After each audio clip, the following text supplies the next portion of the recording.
Malidon n'i y'a ta k'a lajɛ Faransi de mɛnna a b'a ka baara jugu n'a ka kɛwale jugu la ka transition déstabiliser ka Mali transition firi ka Mali transition k'a kɛ ko ye pour que farafinna bɛɛ ka ɲɔgɔn Mali transition na o de senfɛ n delila k'a fɔ a ye n ka information sɔrɔ plus de 300 millions d'euros Faransi kɛlen bɛ ka o de bila Mali fanga tɔgɔ tiɲɛni kama ka Mali fanga est-ce qu'il y'a faamu k'a negebɔ mɔgɔw la k'a simi tɔgɔ tiɲɛ ani Russiw bɛ coopération min na o coopération k'a negebɔ mɔgɔw la mɔgɔw ka ban ni Russiw ka coopération na o senfɛ o kɛlen bɛ ka activistes sara o kɛlen bɛ ka blogueurs sara ka page fu créer tuma bɛɛ minnu bɛ galon ta k'a nɔrɔkɔ k'a da Mali armée la n'o y'an ka armée malienne ye k'a bɛ ka bi population civile kan k'a bɛ ka population civile massacrer ou bien a bɛ mɔgɔw sara ka faux témoignage kɛ armée malienne kan parce que n'i y'a ta k'a lajɛ Faransi kɛlen ka Mali perdu Faransi filɛ nin ye ka farafinna perdu Faransi filɛ nin ye ka Afrique francophone perdu Burkina bɔr'u ka mara kɔnɔ Guinée bɔr'u ka mara kɔnɔ Niger bɛ k'i labɛn o bɛna b'u ka mara kɔnɔ Côte d'Ivoire an fana ɲɛ bɛ Sinw na ale ni Tchad olu bɛɛ labɛntɔ don u bɛna bɔ farafinna ka mara kɔnɔ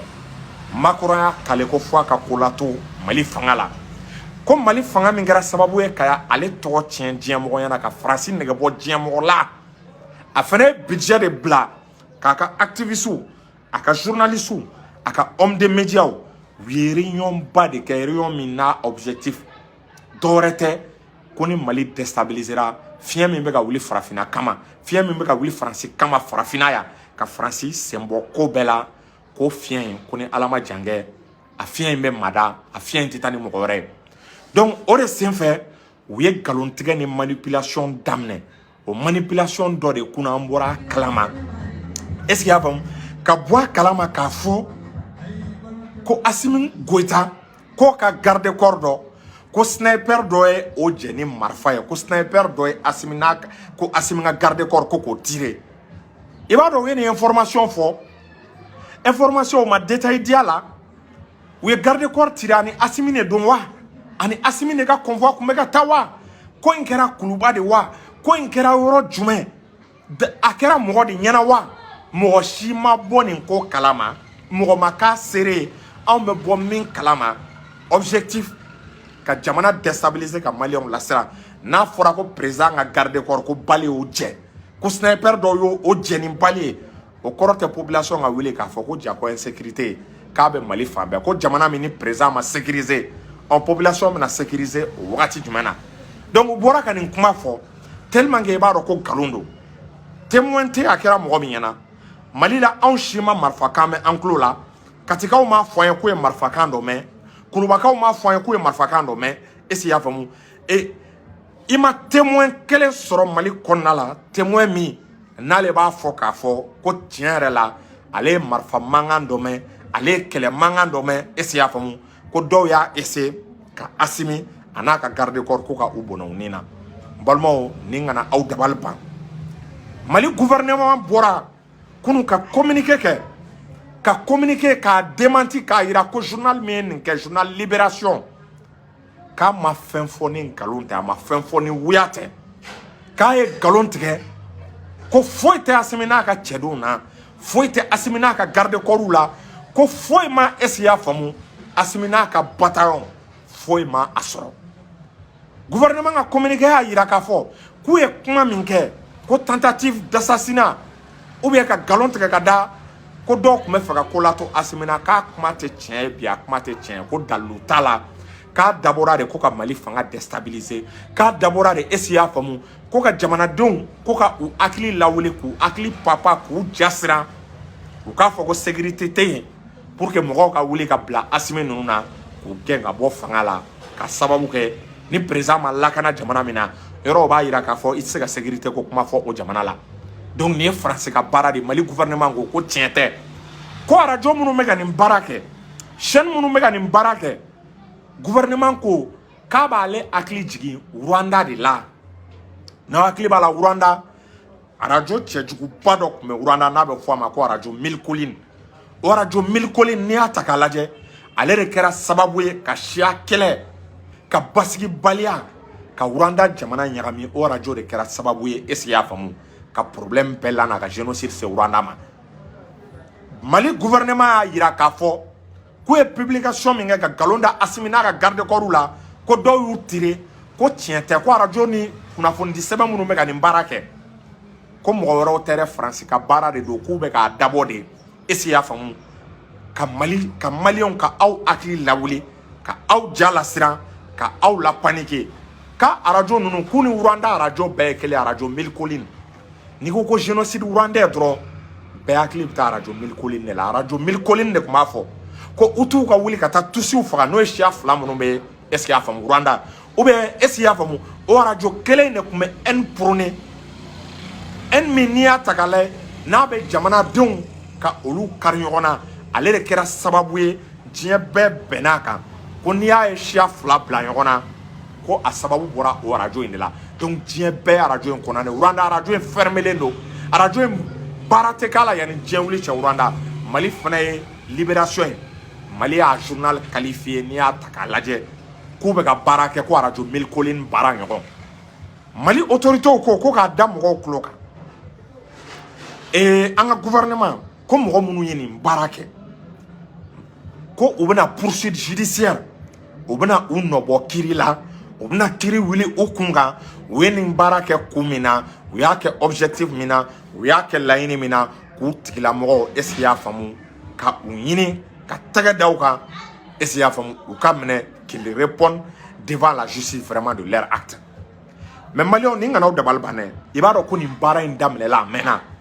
n y'o de fɔ n ko wari de dilen bɛ ka journalistes sara ka activistes sara ka page fu créer ka Mali tɔgɔ tiɲɛ ka Russie tɔgɔ tiɲɛ notamment a bɛ fɔ Russie ma ko Wagner notamment u b'a fɔkɔn ninnu na i bɛ to k'a ye u b'a sɛbɛn ko population malienne diminen bɛ Russie kɔrɔ ko population malienne b'a la ko Russie bɛ ka bin est-ce que y'a faamu civils kan k'a sɔrɔ a bɛɛ ye u yɛrɛ ka compte créelen de a bɛɛ ye u yɛrɛ ka mafia de ka transition in tɔgɔ tiɲɛ u bɛ sɔrɔ ka faux rapport créer o la k'a bila ka taa Nations Unies na Nations Unies ka Mali o condamné m'aw hakili jigin a ma mɛn m'aw hakili jigin a ma mɛn a kɛra kɔrɔnfɛ yanfan na n hakili bɔra a kɛra parti min kɔnɔna la u kun ko armée malienne k'a ni Russiw k'olu bolo sera ɲɔgɔn ma ko Mali armée malienne élément dɔw k'a ni Russiw ka élément dɔw ma Russiw ka élément fɔ dɛ u y'a fɔ ko Wagner parce que u bɛ fɛ ka Mali armée tɔgɔ tiɲɛ k'a ni mercenaires bɛ baara la ko o élément fila sera ɲɔgɔn ma ko élément fila in sera ɲɔgɔn ma ko Russiw k'olu y'a lajɛ ko ka armée malienne ka mɔgɔ dɔw faga aw ni Ala cɛ nin tɛ nkalon ye est-ce que nin tɛ nkalon ye est-ce que y'a faamu ko Russiw ka armée k'u ka mɔgɔ fila bɛ yen u ka mɔgɔ fila u ka mɔgɔ damadɔ k'olu ni armée malienne mɔgɔ dɔw kɛlɛla u ye kan dɔ fɔ an hakili bɔra kan de kɔ ni mɔgɔ ma hakili bɛ kan in na c'est-à-dire u k'a bila commentaire la pour que hakili ka jigin mais je me rappelle de la scène donc ko o Russie soldats olu ni Maliens karila ɲɔgɔn na k'u ye an ka Maliens lajɔ ko ka mugu ci u la aw ni Ala cɛ u bɛ se ka kɛ armée kɔnɔ aw ni Ala cɛ Russiw ani Maliens olu b'u k'u tɛgɛ di ɲɔgɔn ma ka terroristes kɛlɛ olu bɛ se ka taa kɛlɛ ka fɔ ɲɔgɔn kɔ ko fo dɔ ka mugu ta k'a ci ɲɔgɔn na ko Russiw ye mugu ci armée malienne na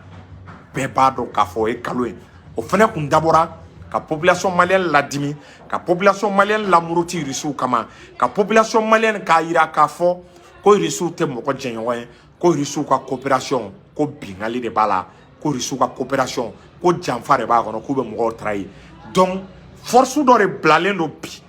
ka Mali transition déstabiliser u ye délai yɛrɛ di ko Mali transition ka bi avant décembre u kɛlen bɛ ka plan programmé ko ka nin transition in k'a la tomber d'ici la fin du mois de décembre France tɛ fɛ ni san ka yɛlɛma ka fanga in to yen o de la ko caman bɛ ka tiɲɛ acte de sabotage u bɛ taa mɔgɔw sara mɔgɔw ka kuma silamɛya diinɛ ma ka silamɛya diinɛ tɔgɔ tiɲɛ ka kuma jugu fɔ pour que population ka muruti fanga ma pour que population ka ban fanga la u bɛ fɔ problème fana créer est-ce que y'a faamu Mali yɛrɛ jamana kɔnɔna la an yɛrɛ dama fana ka fɔ ɲɔgɔn kɔ ani fanga an n'olu ka kari ɲɔgɔn na o de la an tɛ n dɔgɔya u la ko caman bɛ ka kɛ nin wagati a dabɔ kun ye ka fanga déstabiliser mais an bɛ yɔrɔ jumɛn de fɔ an bɛ yɔrɔ jumɛn de fɔ nin yɔrɔ la n'i y'a ta k'a lajɛ o de n'i y'a bɛɛ ɲɛ b'a la k'a fɔ ko tentative de déstabilisation bɛ yen mais anw ka autorités yɛrɛ il faut que précaution ni prudence d'autres parce que bara do be ka ke ni aye France be qui déstabiliser ko be ko la yere fene ki jija e kana bien essayer à famu i kana ke ire ma juguye ko be ko la pratique do be alay ire ko dabla wakati bara do kera a baraw chemanya a baraw te famu a baraw se ka justifier o de moyen ka CNT ka dofra olu ka budget ka dofra présidence budget ka nous y koye iba ni français be Mali déstabiliser abaka activiste anaka cellule abe olu blauka ni kuma nunu neta est-ce qu'il y a famu ka ke kelege bere on bon no ga soro an yere an tanga o ko nunu ma an yere o pratique nunu ye ka to an yere o ko dabla est-ce que français be do ngoro soro o la souvent an problème des fois an yere nodo an be contexte mi wono coup d'état kera diem mo yi ga demet kana koron fe kele maban kele tobe ka nyaga an ka nga war de récupérer an ka nga le ka économie ne ke ka dobo nga traîner villa ka war fora yonga ka musaka ke yonga ni ya taka laje o musaka yi ko kerengren ko di ministère de la défense ma aka continuer aka menace anyi aka continuer aka équiper aka continuer est-ce qu'il y a femme aka armement nyina yi pour ka nga saka terroriste kele mais de bolo o wati de manga ke wakati min na me d'offre président budget ka awni ala cha o me no contexte la ne d'offre président budget ka ite commencer ka mo la yu asimina wa ite commencer ka mo la foutne présent kama e ka d'offre CNT budget ka d'offre au nombre ka fema bo mo ga sarala mais ni ataka leo e be fega leçon du mene di mo ma la en matière de gouvernance e be sega kuma du mene fo mo e kaya mu ay sabali ay degunkun ko jamana ni ataka laje ko amna bonogola baloko gela ni fon dabe baloko gela ni fon olu bena ba ka soro ere ka budget o be ga augmenter ere ka soro fente ka bola do be ga faroka est-ce que se ka kuma ko peuple ka imu ni kuma na ba peuple te dala peuple ba miri ko ibika ere ka intérêt de ni o la acte do be transition bara do be ka baraka nga dabla na ma dabla abe kuma dadi Mouroumou français ka bara la avec français ka bara noa il suffit français ka communication back autour de ces sujets pour que la transition de bon mouko la na de communication autour de ces sujets il va réellement avec ça ka do mouko akli la réellement avec mouko akli mne est-ce qu'il y a comme réellement il va y kafo mouko ba foko finalement ko tien be boulot au kuma nous la tia ko do be olu eteratere ça Mali budget président budget do de ka nga boala sans santo de ka nga boala mais CMT be mun kabako bara de la anga tien danya koro anga tien te bari fay CMT be bara jumen de la est-ce qu'il y a fond ko ga do fara ga obo mériter ko ga do fara ka ça dit ko ga nombre augmenter nous bo mériter en même temps ou ka budget ko ga do fara ka CMT be ga bara jumen ga ko bo mériter Burkina récemment nous flèque les leçon dit ama est-ce qu'il y a fond ou ka CMT nombre à 80 bo on be 100 et quelques là jamana bademe mu CNT te dore organe de contrôle wa fanga fe no blanc na CNT bete judiciaire ou bete judiciaire mo damado de judiciaire ala tiens en sera niveau do ma fin do be pratique do be an yere kana fanga nege bo mo la an kana fanga nege bo mo la parce que ni fanga tora a togo be ka tienta fanga ka to a togo be ka tienta il va y crise fitini mena ou be attaque do be ke koron fedron dégâts do be ke dron mo be wuli ou be fanga déstabiliser parce que on yere de astradi parce que on yere de be ka ke sababu a cause be ka boana me fin do formalé on yebi am wakati do la secteur do be olu budget ma nga renforcer gouvernement budget ma nga renforcer présidence budget ma nga renforcer CNT budget ma nga renforcer yoro jumeni budget ka nga renforcer Mali on ni nga analyser yoro fedro nga danye koron ni go bi ministère de la défense ka Sadio Camara ka budget augmenté ni ko kibo ke malien jumɛn ne be sɔrɔ ko mi me ba ne be aw ɲininka aw be malien jumɛn sɔrɔ bi ni ko kibe Sadio Camara ka budget kibe défense budget kibe augmenté malien jɔn be ban bi mais aw ɲininka a y'a bila en commentaire ni ko kibe défense budget augmenté jɔn be ban bi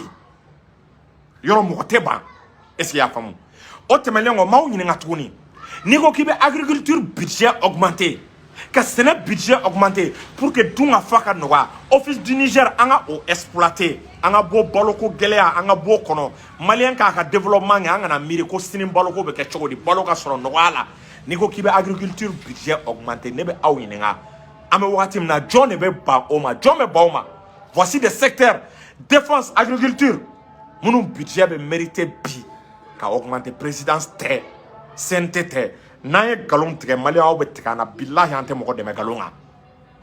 an tɛ mɔgɔ dɛmɛ galonga ni tiɲɛ nana an bɛ tiɲɛ fɔ ni tiɲɛ b'i ka mɔgɔ kunkan don min na hali n'a man di kulo la billahi i b'a fɔ i si y'a faamu donc an sera niveau dɔ ma pratique dɔw bɛ an k'a dabila président budget a réduit min farala kan o ka bɔ a la wa kɔrɔlen min bɛ yen a ye dɔ bɔ a la priorité tɛ an bɛ wagati min na CNT budget a réduit. Je me rappelle, chef, la présidence est d'obo à budget là. Gouvernement est d'obo. Mais CNT m'a fait moi à budget là. Et CNT budget a réduit. Et d'obo salaire là. Sera au Ghana 500 000 là. Tiens, sera niveau d'oma. Tiens, n'a sera dans ta refondation est là. Wallahi, refondation tini. Est-ce qu'il y a pas moi? N'entoura ninga. Malion dien dongo do Malion m'a commencé à te faire là. En même temps, ni ne me gâte quoi. Ni de vous n'ingéléa nana. Malien te sont à supporter quoi. Ou ba faut qu'on y ait mon yere. Ou l'oublie d'offre faire au budget. Ou ba faut qu'on ait à supporter pila ou te sont. Yoro mina budget c'est augmenté car de Malien avec la beba famu. Ministère de la Défense. Oui armée kamina ça au budget quand augmenté. Dien dongo do doka nga faire au transition ono. Agriculture au budget quand augmenté pour que baloko gelea dunga fa au best sabati gelea kana Malien soro parce que gelea be kongo tien. Ne a fongo armée m'a monté en puissance. Ne rebeka fongo économie m'a monté en puissance. Armée be clara jiginduguma. Fanga be déstabiliser. Ame koko ke on a intérêt à sauvegarder notre économie. Nama atleto économie na. Ka agriculture blabala. Fanga me bien en sigilé yana kasura chiga la ininte. Wallahi me tient de fort. En sera niveau ma na galon tika maine. Na sera niveau ma. O temelengo budget du même c'est augmenter tout on est fla ngo défense agriculture le budget c'est augmenter o te fly sabana e mwe éducation ne be kuma do foyer bi ama menye vidéo ka meseka kan tukuni aw ba kalama Iran révolution d'amener la 1978 révolution d'amener Iran muneke Iran investira ka éducation la ou ka système ne yelema ka be orienté science domaine technologie domaine ani science domaine bi jamana munu ni sirankelema irama jamana wala inanga université a nombre multiplié par 20 universités scientifiques niko kibina école d'aile dro obi ninga licence e bena bara jumanga école kono niko kibe science ka obe licence dima niko kibina dore ke o te son licence dima iranya ka université munu be science domaine ni technologie domaine a faire de ka université nombre de multiplié par 20 bon en Mali la nikoko en ngere takabo France bolo il se ka éducation budget il be augmenter ni éducation budget augmenter ka programme douma ou ka nyeshi science domaine science technologie no boray a ton numbe ou c'est-à-dire olu ka revoir olu ka quota ka réduit ma faut importance kana kula no ka quota ka réduit ka éducation budget augmenté ou ka ta science nyini avion me glancho na missile be glancho na technologie drone glancho est-ce y a robot glancho satellite glancho kanga école orientée au siraka ani école polytechnique munu be se sojo la munu be mécanique domaine kanga mobile glan est-ce y a munu be ministère olu domaine ni éducation budget augmenté au kama et des Maliens sera comme Maliens mais c'est pas ma bilaï et c'est voyez donc me comment vous voyez olu saba ni secteur saba no borala budget manque augmenter transition qu'on a là présidence CNT gouvernement ou quoi budget de fonctionnement c'est-à-dire nécessité de jamana kono quoi nécessité de akanga réduit akanga bla akanga affecté défense agriculture éducation akanga affecté ne na ma affecté ambeka fenke minte refondation angona ambeka kodo ke me anteka refondation ore la refondation ngane ade bana me anta sira kane a ŋaniya b'an a dusu b'an mais pratique minnu bɛ ka kɛ an bɛ ka minnu y'an ta sira kan wallahi an ta sira kan n'an y'a c'est à dire n'an da tugu o kan anw de bɛ ka jamana janfa anw de bɛ ka jamana tara a sera niveau dɔ ma est-ce que y'a faamu an ka tiɲɛ fɔ ɲɔgɔn ye an kana baara kɛ baara min bɛ transition nege bɔ mɔgɔw la an kana k'an yɛrɛ ma jugu ye conseil damadɔ tun bɛ n bolo est-ce que y'a faamu k'a da maliyɛnw tulo kan o tɛmɛlen kɔ ka na sabanan na dilikaw ye n wele an ka gouvernement k'a da aw tulo kan ko menace sécuritaire aw hakili to dili la menace sécuritaire insécurité bɛ dili djihadistes k'u yera a yera k'u bɛ ka va-et-vient kɛ dili n'a maraw la k'a ɲɛfɔ an ka gouvernement an ka autorités u ka fɛɛrɛ sugu bɛɛ kɛ sécurité bɛ se ka na dili cogo min na sinon dili yɔrɔ a menacelen don dɛ u ye n wele u y'a fɔ n ye k'u jɔrɔlen bɛ ko dabu ye sunɔgɔ t'u ye ko jatigɛlikɛla ninnu papalikɛla ninnu k'u bɛ va-et-vient u bɛ foloko falaka la dili n'a mara yanfanw na an ka gouvernement aw tulo bɛ n na a y'aw hakili to dili la a ye dili protéger dili ye dɔnnibaga dugu de ye maa ɲumanw dalen bɛ yen a ye dili protéger dɛ donc nin hakilina damadɔ de bɛ ne bolo k'a da aw tulo kan balimakɛ ni aw denkɛ Amara Sila juge chercheur